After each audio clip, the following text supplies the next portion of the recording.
So flexible filament is great for quite a few applications, but there are some specifics into printing with the filament, starting with the extruder. Because the filament is flexible, when you try to push it through the nozzle, it tends to kind of squish and curl around in the extruder. So you have to use direct extruder because it doesn't really work well with Bovdin extruders. And then it is great to print few upgrades which you put in the extruder that makes it easier to print. I'm gonna link those down in the description.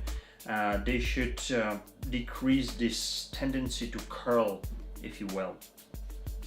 The next thing is, it's kind of nice to be able to easily go inside here, just to be able to put the filament in your nozzle.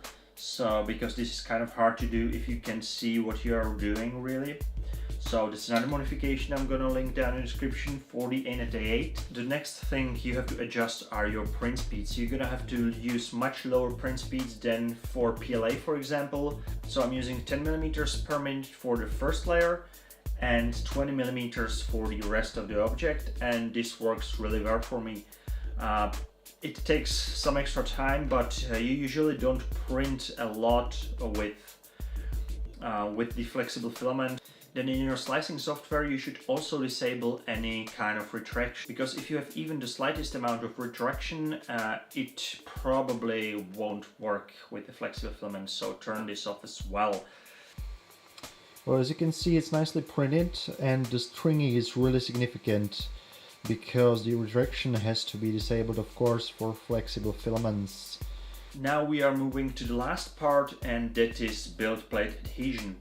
As you can probably see, I'm printing on a glass, and what I'm doing is using this regular packaging tape, clear packaging tape, and putting it on the glass. This is a perfect surface for TPE.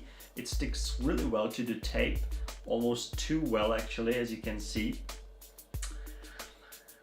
And once it's cooled down, you just peel it off. When you're applying the paint, of course, make sure you have as few bubbles underneath as possible. But this, I found this somewhere on the forum, and it works perfectly. So regular packaging tape, I don't know, $1–2, works perfect. Right, so that's probably it. As you can see, you can make beautiful things out of flex. And with those settings I've just mentioned, I think you shouldn't have any problems printing. Thank you very much for watching. If you have any questions, leave them down in comments, and I'm gonna see you next time. Bye!